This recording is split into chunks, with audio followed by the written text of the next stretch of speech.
The small town of Ravens Hollow lay hidden in the forests of West Virginia, with a river that locals never fished, never swam in, and rarely even mentioned. At night, the Blackwater River reflected no moonlight, as if it swallowed light itself. Children whispered of voices that called from the banks. Adults only muttered one warning: stay away after sundown. But curiosity is stronger than fear.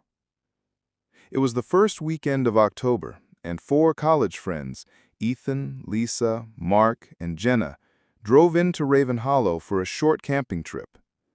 The locals at the diner went silent when they heard the students talking about camping near the river.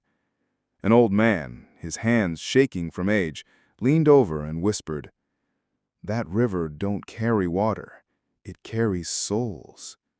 You hear the whispers, you turn back. If you answer, you won't leave alive." The group laughed it off as superstition, but when the night fell, Mark dared everyone to walk to the banks of the river. The woods were colder than expected. A fog rolled across the ground, thick and heavy. When they reached the river, the air grew unnaturally still. Lisa shivered. "Do you guys hear that?" At first, the others thought it was the wind. Then they heard it too. Soft, overlapping voices, like dozens of people whispering under the water. The words weren't clear, but they were beckoning. Ethan leaned closer, his flashlight beam breaking on the black surface. "It sounds like my mom." The others froze. His mother had died years ago. Suddenly, something rippled the surface. A pale hand broke through the water, reaching toward Ethan's ankle. Jenna screamed, yanking him back, just as icy fingers brushed his leg. The group bolted for the woods, but the whispers followed, louder, faster, circling them. Lisa stumbled. For a moment, her flashlight caught a face beneath the water. It was her own reflection, except the mouth was grinning wide and whispering her name. They ran until they saw an abandoned hunting cabin by the edge of the woods. Breathless, they barricaded themselves inside. The whispers softened, but never stopped. Mark peeked through the cracked boards. The fog outside was moving against the wind, curling toward the cabin like it was alive. On the wall hung old newspaper clippings, yellowed with age. One headline read, "Family of 4 found drowned in Blackwater River, 1968. Another, "Locals report voices of the dead along riverbank." The whispers outside rose in a dreadful chorus. As the night dragged on, Ethan grew pale, trembling.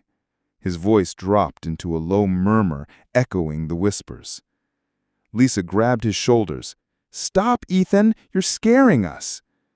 But when he looked up, his eyes were dark, pupils spreading like ink. His lips moved, repeating words none of them understood. Jenna cried, "It's the river! It's inside him!" Mark swung a lantern at Ethan, but before he could hit, the windows shattered. A freezing gust swept through, extinguishing their only light. In the darkness, the whispers turned into screams. Pale, waterlogged hands reached through the broken windows, clawing at the cabin walls. One hand grabbed Lisa's wrist. She shrieked as it pulled, dragging her across the floor. Jenna and Mark tried to hold her back, but Ethan, no longer himself, helped pull her toward the opening. His face twisted into a grotesque smile. Lisa was yanked outside into the fog, her scream cut short, replaced by silence.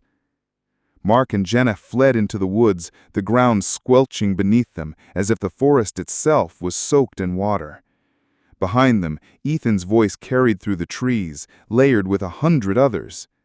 "Come back! Join us in the river!" The fog grew thicker, blinding them. Suddenly, they stumbled upon a clearing.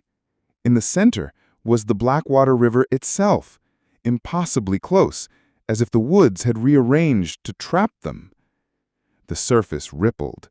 Dozens of pale faces stared upward from beneath the water, mouths whispering in unison. Jenna clutched Mark's arm. "Don't listen, don't look, just run!" But Mark froze. Among the faces in the water, he saw his younger brother, the one who had drowned in a boating accident years ago. Tears filled his eyes. The voice from the river was his brother's. "Mark, come home." Without a word, he stepped forward, hypnotized. The water opened like a mouth and swallowed him whole. Jenna screamed, trying to pull him back, but the river snapped shut. He was gone. Alone, Jenna staggered back. She turned, searching for a way out, but the forest twisted endlessly. The whispers grew softer, circling her like vultures. Then one clear voice rose above the rest, her own voice whispering from the river. "Jenna, it's your turn." Her eyes widened. The last thing she saw was the reflection of herself in the black water, smiling as pale hands dragged her under. The river went silent once again, hiding its secrets beneath the surface. When dawn came, the river looked calm, still, almost peaceful. Locals driving past shook their heads, muttering the same warning they'd always said. Stay away after sundown. The river always takes what it whispers for.